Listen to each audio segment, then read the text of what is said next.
We're going to go into part two, and it was just about obviously what happened to Ali when she went to Preston, the hotel, when she was basically filmed without her consent, and her thinking that a high possibility that the woman at the hotel was the same woman in Rocky's videos. And also people mentioning psyop and also what the hell is going on in this case at the end of the day. And so when we look at certain factors in this case, like the beach video and people filming Jay and other people filming other people, is quite bizarre. And the lookalikes that confused us early on in the case, which is quite bizarre. No camera footage of Jay leaving the club, and yet the Guardians of Field said it's very safe. We've got cameras everywhere. So if there's a bag stolen or something happens, we can actually pinpoint who took it and when, which is quite bizarre, but not for Jay, which is pretty crazy. He was said to have left with a couple of older guys as well. Lee T was mentioned, and a few other big time names as well. Do you know what I mean? Who seemed to say that basically some of these gang members, even on Facebook, they were one or two, said Jay took something he was supposed to, or one of his friends took something that wasn't supposed to, and Jay got the rap for it at the end of the day. And I heard that from the early days, especially a lot of young guys from Jay's era as well were messaging me, and generally the early stuff was very, very true. And then we moved to the Airbnb, and then we had Ophelia giving her basically statement into what happened, which was really, really strange because, like I said, that seemed to have shortened her seeing Jay twice, and then basically it got very, very strange in that situation. And don't forget, she didn't want to talk to Warren or Warren's son, which is quite bizarre. And the second time they went out there, she basically put the chairs back in and shut up shop. Do you know what I mean? Which is really, really weird. She obviously didn't want to talk to them at the end of the day. And it was funny that her witness statement wasn't really mentioned that well in the second, basically coroner's hearing at Preston Magistrates Court, which is quite bizarre. I always thought this because myself, Wax, Duncan, Mariana, and many others, Haley Comet, had looked into this case. Mama D as well, done brilliantly on it. It's really, really strange how things have happened at the end of the day. And it's only when, basically, obviously, Mama D was looking into the Maruba and what was actually happening there, basically with the boat, and you can see into the reflection of someone's glasses that they were looking at someone that could have been Jay in a fridge. It was quite bizarre and stuff like that. But I do think this, whatever happened, everything was pre-planned strategically, and this is why it was a problem. And we were all arguing at one stage in what's going to happen, and it's just one of the strangest cases I've actually ever come across, to be honest with you. It really, really is. I mean, I think there's still so much to come out, people, at the end of the day, because, like I said, they seem not to want this. We were thinking like this is over. I said to people that I'm going to really not talk about it again until something comes up that is major, or someone has evidence of something that had happened that we wasn't really told about and that can actually prove it. Where I do think people out there have that information on their phones and know something that we don't.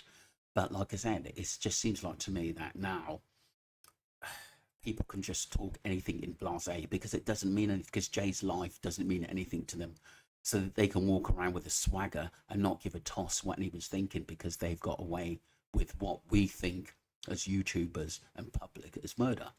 And it's really, really bizarre. It really, really is.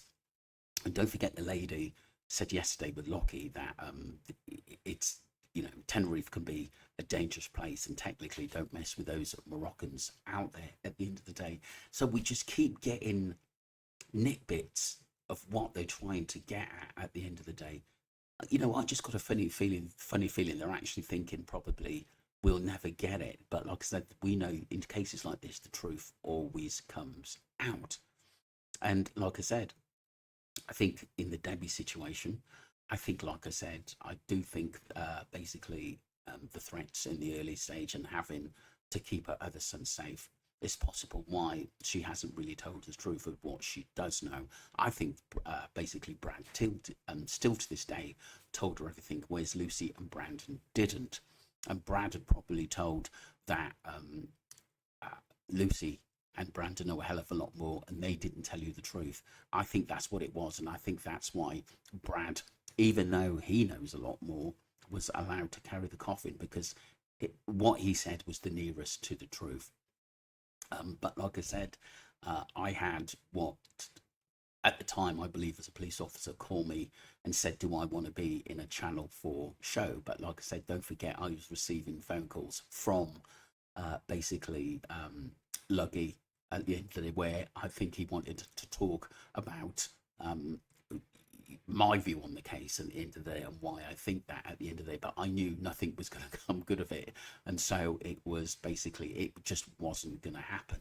To be honest with you, and it was one of my workers phoned. He actually rang on a private number.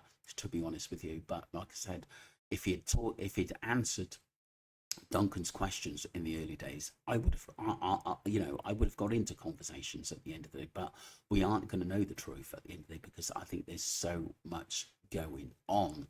To be honest with you, I thought it was kind of bizarre because I thought, is this something to do with Candle Pictures and not Channel 4?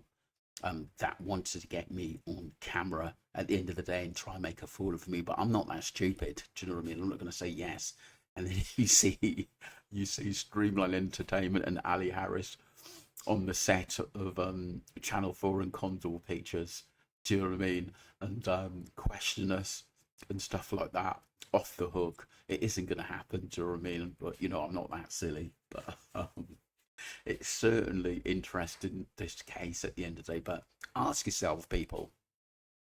I've said to myself, look, I've said in this case that I'm willing to leave it alone as long as they're willing to leave it alone. But when you get people coming out and goading over the case and uh, thinking it's a joke, and we've put serious man hours into this, myself and Ali, and looking and Mamadi and Wax and many of the others, and felt really, really disappointed that basically the family were happy with the verdict. Well, Debbie was happy with the verdict of it being accidental, but we know Warren wasn't.